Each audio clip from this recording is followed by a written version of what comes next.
ကျွန်တော်နာမည်ကတော့မောင်ကောင်းခတ်တော်ပါခုလက်ရှိတော့ grade 11တော့ဒီ UCMAT တောင်တွင်းကြီးကိုစတက်တာတော့ကျွန်တော် grade 5စနစ်1 grade 6လို့ပြောရင်တော့မှန်ပါတယ်ကျွန်တော်ဒီမှာစတက်တဲ့ချိန်ပထမဆုံးကြုံတွေ့ရတဲ့ခက်ခဲကတော့ကျွန်တော်အတက်ပါပဲဒီ UCMAT တောင်တွင်းကြီးမှာအတက်12နှစ်ထိပဲလက်ခံပါတယ်ဘာလို့ဆိုအောက်နောက်ဖွံ့ဖြိုးမှုကြောင့်ပါကျွန်တော်အတက်ကစတက်တဲ့ချိန်မှာ17ဆိုတော့ပြီးတော့နောက်ထပ်အခက်အခဲတစ်ခုထက်ရှိရတော့ကျွန်တော်အတက်ကြီးပြီအတန်းကြီးလာတော့စိုင်းအများကြီးပို့တော့ပါတယ်ဒီ UCMAT တောင်တွင်းကြီးကိုအာရုံစိုက်ဖို့အတွက်ရမ်းမလွယ်ကူပါဘူး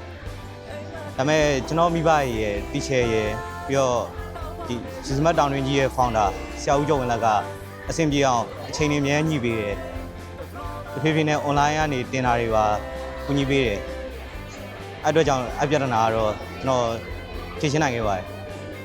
ဒုတိယပြဿနာတစ်ခုအနေနဲ့ကတော့ကျွန်တော်နေရာနဲ့ UCMAT တောင်တွင်းကြီးနဲ့ကနည်းနည်းလှမ်းပါတယ်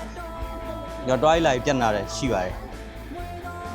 အဲ့တော့လည်းကျွန်တော်မိဘတွေကလုံမားတဲ့ကြားကျွန်တော်ကိုကူညီပေးလို့ကျွန်တော်အဲ့ပြဿနာကိုတော့ရင်ဆိုင်နိုင်ပါတယ်နောက်တော့ကျွန်တော်ကဘာဖလားအတွက်ဇရွေးစင်မှာပါရတဲ့အချိန်မှာကျွန်တော်နေရာနေလာတက်ဖို့အတွက်ကနေရာလာတက်ဖို့အတွက်ဆင်မပြေပါဘူးအဲ့တော့ကျွန်တော်တောင်တွင်းမြို့ပေါ်ကိုပြောင်းလာပါတယ်တောင်တွင်းမြို့ပေါ်မှာကျွန်တော်မိဘတော့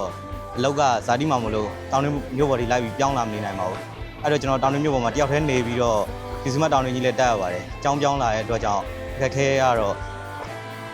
အဲ့ဒီနေရာမှာနေတာမကြရဘူးပေါ့ကျွန်တော်ဒီဘက်ကျွန်တော် teacher ပြီးတော့ကျွန်တော်မိဘတွေပြီးတော့ကျောင်းရဲ့ founder ဆရာဦးကျော်ဝင်းလက်ကအများကြီးကူညီပေးလို့ကျွန်တော်ခုချိန်ထိဖြတ်တန်းလာနိုင်ခဲ့ရပါကျောင်းတက်နေစဉ်အတွင်းကတော့ကျွန်တော်တို့တနေ့ကိုတင်တဲ့ချိန်က2နာရီတနာရီပြီးတဲ့အချိန်မှာ break time ပြီးတဲ့အချိန်မှာကျွန်တော်တို့ကအရန်ဆော့တယ်ကျွန်တော်ငငယ်ဟောပါပေါ့အရန်ဆော့ပြီးတော့ teacher က live ပြောရတယ်ပြီးတော့တစ်ခါလေးပုံမှာပုံနေရဲအဲ့လိုမှတ်တရလေးပါပဲစူးစမ်းပါဒီUCMAT တောင်တွင်းကြီးရဲ့အနာဂတ်ဒီကလေးတွေပုံမှာမူတည်နေပါညီငယ်လေးညီမလေးစူးစမ်းကြပါ